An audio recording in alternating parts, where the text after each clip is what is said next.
I've gone back and forth on whether to post this. If you're here for some neat moral arc or a clean redemption story, you're probably going to be disappointed. This is just one of the things I did, told as honestly as I know how, because it still sits in my chest years later and refuses to rot away quietly. For context, my name's William. I'm not special. I wasn't born broken or violent or itching to hurt someone. I had a job, a routine, people who thought they knew me. The crime I'm writing about wasn't impulsive, though. That's important. It was revenge, slow-cooked over years, not some drunken outburst or heat-of-the-moment stupidity.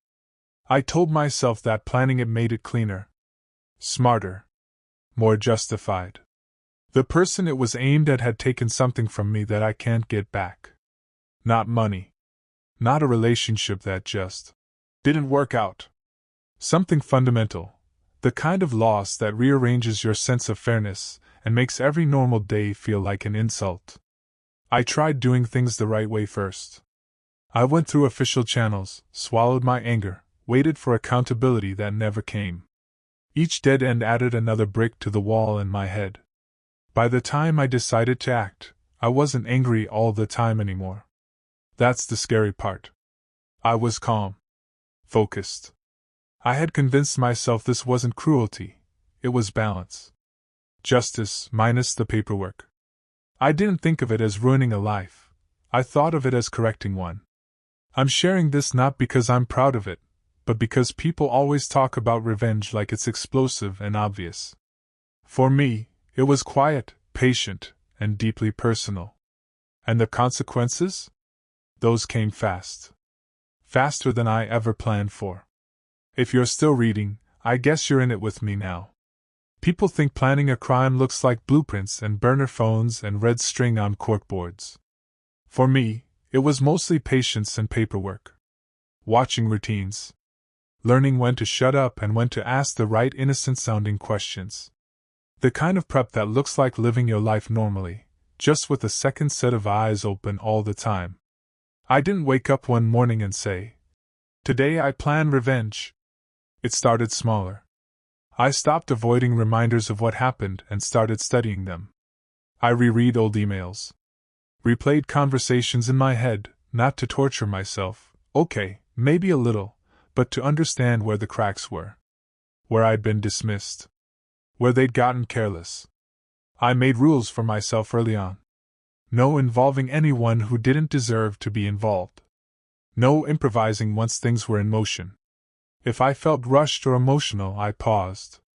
I told myself this was how I stayed different from them, controlled, deliberate. Looking back, that's probably where I crossed the line without realizing it. I also rehearsed a lot. Not the act itself, but the version of me I'd need to be. Calm voice. Neutral face. A story that sounded boring enough to be true if anyone asked questions later. I practiced answers in the shower, while driving, while pretending to listen to coworkers talk about their weekends. The strangest part was how normal everything felt. I'd be buying groceries or laughing at some dumb meme, and in the back of my mind was this quiet checklist, ticking itself off. I wasn't consumed by rage anymore. I was organized. And that scared me a little, just not enough to stop. As the day got closer, the planning shifted from someday to this is actually happening. That's when my brain started doing this annoying thing where it would zoom in on tiny details and blow them out of proportion. Did I park in the same spot too often? Did I linger too long during one of those casual conversations? Was I leaving some invisible trail I couldn't see? I double-checked everything, not because I thought it was perfect, but because I needed the ritual of checking. It gave me something to do with the nervous energy that was building under my ribs. I went over timelines in my head the way people rehearse speeches before a wedding. Start here. End there. No detours. I also tested myself emotionally. I'd picture the moment right before it happened and ask honestly, "Can I walk away?" Sometimes the answer was yes, and that terrified me more than the no. Because if I could walk away and didn't, then I couldn't pretend I was trapped by circumstances. This would be a choice. Sleep got weird.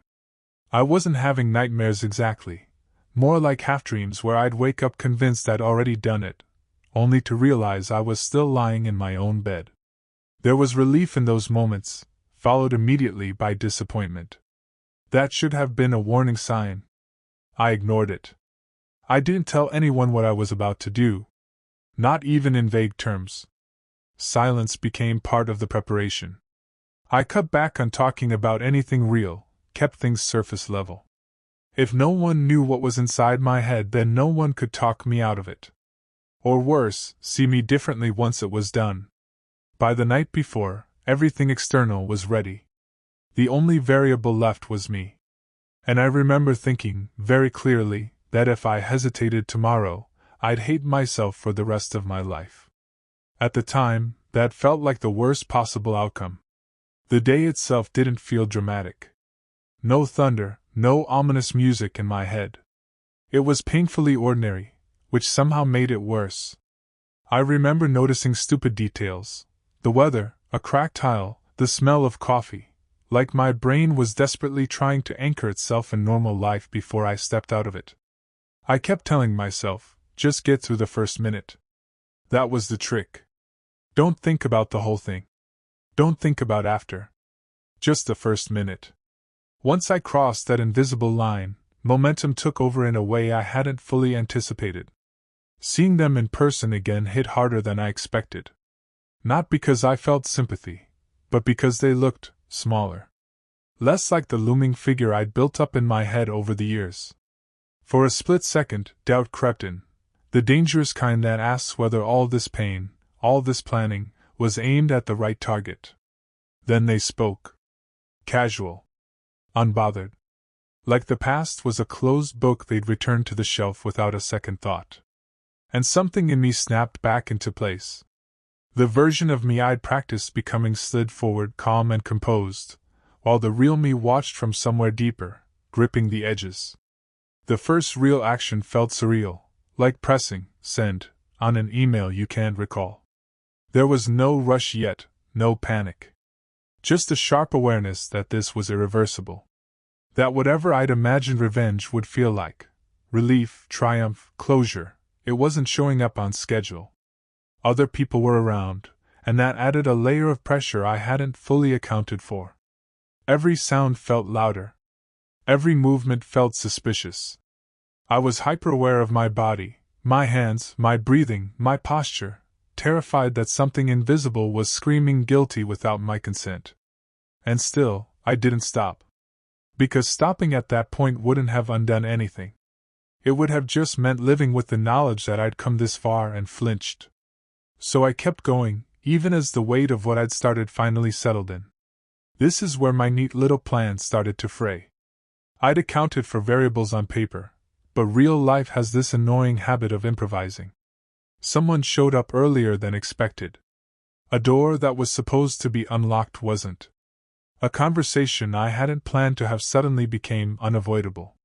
None of it was catastrophic on its own, but together it created this low-grade panic that buzzed under my skin. I had to adapt in real time, which was something I'd promised myself I wouldn't do. Improvisation meant mistakes. Mistakes meant consequences. I remember my heart pounding so hard I was convinced other people could hear it, like some kind of internal alarm betraying me. The person I was targeting started to sense something was wrong.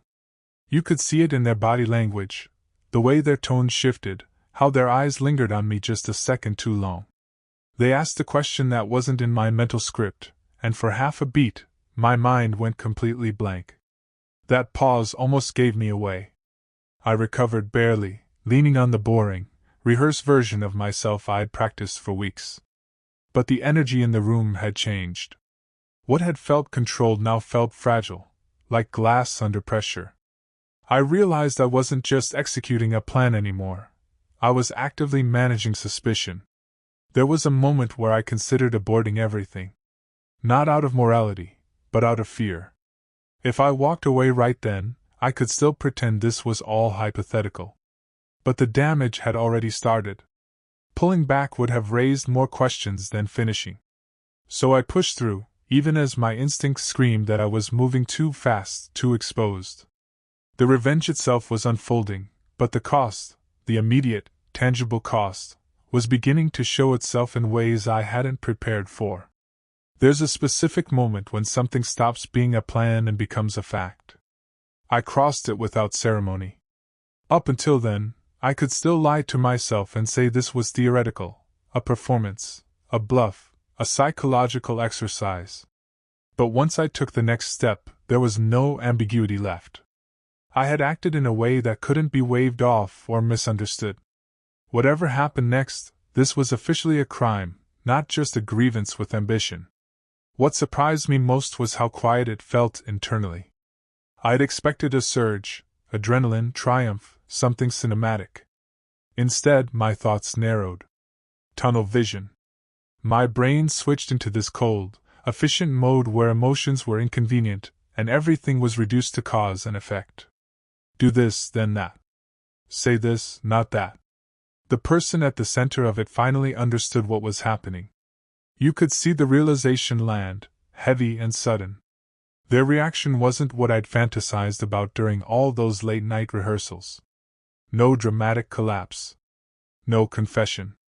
Just confusion, followed by fear, then a kind of frantic bargaining that made my stomach twist. Other people noticed the shift too. Voices lowered. Someone asked if everything was okay. I nodded automatically, the way people do when they're very much not okay but don't know how to explain it without detonating everything. I became painfully aware of how thin the barrier was between situation and scene. I remember thinking, this is the part they don't warn you about. Not the risk, not the punishment, the intimacy of it. Being this close to someone while actively dismantling their sense of safety. That realization cracked something in me, but I kept going anyway. Because once you've crossed that line, stopping doesn't make you innocent. It just makes you someone who quit halfway through.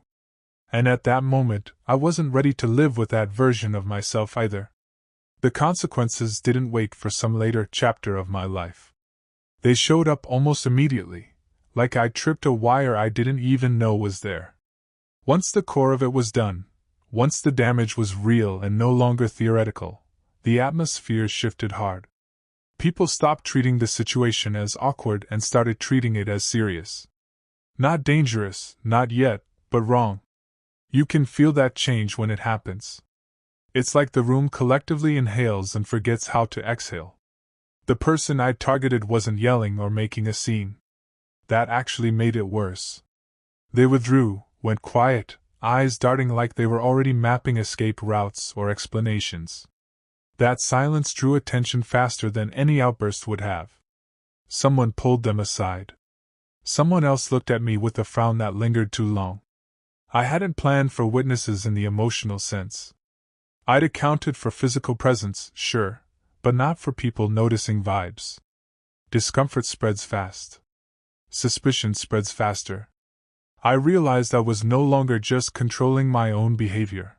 I was reacting to everyone else's reactions, trying to stay one step ahead of a narrative that was forming without my permission. I tried to ground myself by focusing on logistics. What had been said? What could be repeated?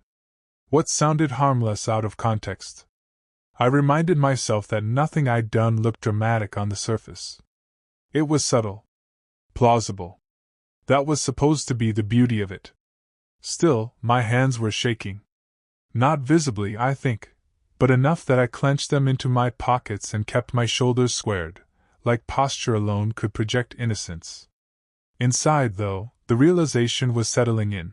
The revenge might have been long planned, but the consequences were already moving faster than I could think. And for the first time, it occurred to me that I might not get to decide when this story stopped unfolding. Once I realized I wasn't in control of the timeline anymore, everything became about containment. I shifted into damage control mode without consciously deciding to. Short answers. Neutral expressions. I made myself useful in small, forgettable ways. Holding a door, making a phone call that didn't matter, asking if anyone needed anything. It's amazing how quickly people stop scrutinizing you if you appear calm and cooperative. Inside, though, my thoughts were spiraling. I replayed every interaction on a loop, testing them from different angles. How would this sound if repeated by someone else? What assumptions would a third party make? Where were the gaps? I wasn't thinking like a person anymore. I was thinking like a story editor, cutting and rearranging scenes to make sure the plot didn't point back at me. The person I'd gone after avoided me completely now. That, too, wasn't part of the plan. Their distance felt louder than confrontation would have. I caught fragments of hushed conversations, my name floating in and out of them like a bad smell no one wanted to acknowledge directly. Every time I heard it, my pulse spiked. I considered preemptively explaining myself, getting ahead of it with a carefully framed version of events. But the risk was too high. Say too much and you sound defensive. Say too little and you sound guilty. So I stuck to the middle path, boring, forgettable, reasonable. At least, I hope that's how it came across. The irony wasn't lost on me. I'd planned this whole thing to reclaim power, to stop feeling helpless. And now I was hyper-aware of how little control I actually had. The situation was alive, evolving, reacting to inputs I couldn't see. All I could do was keep moving and hope I wasn't already too late. That's when the guilt started to creep in, not as remorse, but as fear. Fear that I'd miscalculated something fundamental. Fear that the version of justice I'd imagined didn't include me standing on the edge, waiting to see if I'd fall. There's a crash that comes after sustained adrenaline that no one really talks about. It's not dramatic. It's dull, heavy, and disorienting, like your body suddenly realizes it's been lied to for hours and wants repayment. Once I was alone again, the shakiness I'd been suppressing hit full force. My legs felt weak. My jaw ached from being clenched for so long. I sat in my car for a while before turning the key, just staring at the dashboard like it might explain what I was supposed to feel next. Victory? Relief? Closure? None of that showed up. Instead, there was this creeping sense of exposure. Not literal, no sirens, no knocks on the window, but psychological. Like I'd peeled back a layer of myself I couldn't put back on. I kept thinking, someone saw something. Someone always sees something. Even if nothing came of it, the possibility lodged itself in my head and refused to leave. On the drive home, every red light felt like an accusation. Every pedestrian glance felt loaded. Rationally, I knew I wasn't being followed, but my body hadn't gotten the memo. I jumped at sounds. Checked mirrors too often. The world hadn't changed, but my relationship to it had. That night, I tried to justify what I'd done, the way I'd practiced in theory. I laid out the reasons again, like evidence in a closing argument. What they took from me. How long I'd waited. How reasonable I'd been for so long. Sometimes the argument held. Sometimes it collapsed under its own weight. The worst part was realizing that the anger I'd been feeding on for years, the thing that powered all of this, was suddenly gone. Not resolved. Not healed. Just gone. And in its place was this hollow, buzzing uncertainty, like I'd burned my fuel and didn't know where I was supposed to go next. The next few days were when I started to understand what immediate consequences actually meant. Not handcuffs. Not shouting. Ripples. Little things changed first. People's tone when they talked to me. The way conversations paused when I walked into a room, then resumed a beat too late. Nothing overt enough to call out, which somehow made it more unsettling. I kept wondering if I was imagining it, if guilt had tuned my brain to paranoia. I heard that the person I'd targeted had told someone. Not everyone. Just enough. The details were vague, filtered, softened, but the core of it was there. Something had happened. Something intentional. And suddenly my actions weren't just mine anymore. They were being interpreted, translated, distorted by other people's assumptions. I didn't deny anything outright. That was a conscious choice. Denial invites questions. Instead, I leaned into ambiguity. Shrugged. Acted confused when appropriate. Let people project whatever version of events made them most comfortable. It felt manipulative, and I hated how natural it came to me. At the same time, I felt this perverse sense of validation. For years, what I'd lost had been invisible to everyone else. Now, finally, there was discomfort in the air. An acknowledgement that something wasn't okay. I told myself that meant it had been worth it. But that satisfaction was brittle. Every time my phone buzzed unexpectedly, my stomach dropped. Every email felt like it might be the one. I'd wanted consequences for them. I hadn't fully accepted that consequences don't respect direction. They spread outward, touching everything in reach. And slowly it dawned on me that even if nothing else happened, even if no authority ever got involved, I'd still have to live inside this altered version of myself. The guy who crossed a line and discovered he was capable of more than he'd ever wanted to know. What really got to me wasn't the fear of being caught. It was realizing I'd already been redefined.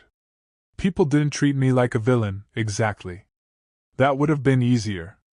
Instead, there was this cautious distance, like they were updating their internal files on who I was. The jokes I made didn't land the same. The benefit of the doubt quietly disappeared. I became someone who required context. I caught a few looks that lingered too long, the kind that say, "I wouldn't have expected that from you," followed by, "But maybe I should have." That second part hurt more than anything else. It made me question my own memories of myself. Had this always been in me? Were there signs I'd ignored? I tried to act normal. Overcorrected, probably. Too polite. Too agreeable. I was afraid that any hint of defensiveness would confirm whatever story was forming about me. The effort was exhausting, like constantly balancing on a narrow beam with no end in sight. What no one tells you is that revenge doesn't just target the person you aim it at. It reframes you in the eyes of everyone orbiting the situation. Even the ones who never know the full story. Especially them.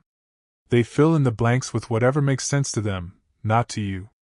At night, I'd replay old moments, times when I'd been kind, patient, decent, and wonder if those still counted. Or if they'd been retroactively rewritten as setup. That thought stuck with me, gnawing. Because if this act erased all that, then the price of revenge wasn't just risk or guilt. It was identity.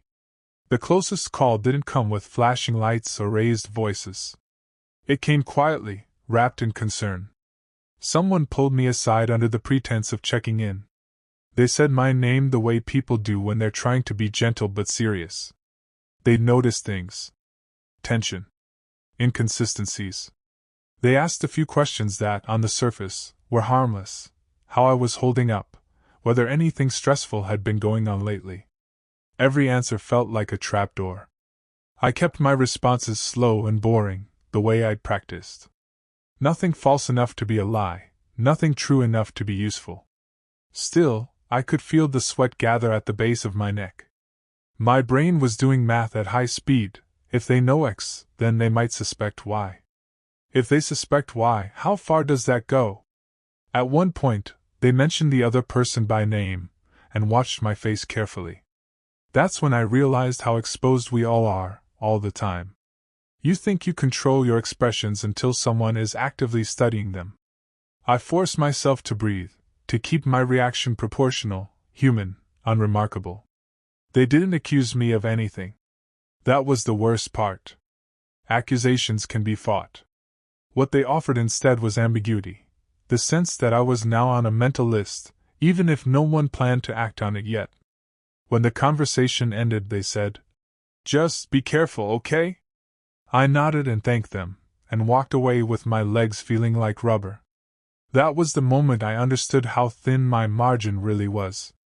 Not because I was about to be exposed, but because I was one curious person, one badly timed conversation, away from losing control of the narrative entirely. I'd planned for actions. I hadn't planned for scrutiny. After that near miss, something in me settled into a grim kind of acceptance. Not peace, just the understanding that this was my baseline now. I stopped waiting for the other shoe to drop. The constant vigilance was unsustainable, and my body seemed to realize it before my mind did. The paranoia dulled into a background hum, like living near a highway long enough that the noise stops registering unless you focus on it. I went to work. I made small talk. I laughed at things that were objectively funny. From the outside, life continued. Internally, everything felt slightly misaligned. I started compartmentalizing harder than ever. There was the version of me that interacted with the world, and then there was the version that carried this thing around, heavy and unseen. I didn't try to justify it as much anymore. The arguments I'd rehearsed lost their urgency. What was done, and no amount of mental lawyering could undo that. Sometimes I'd feel a flicker of satisfaction when I remembered the fear in their eyes, the disruption I'd caused. That scared me more than the guilt. Guilt at least suggests a line you wish you hadn't crossed. Satisfaction implies you do it again under the right circumstances. But the truth was messier than either emotion alone.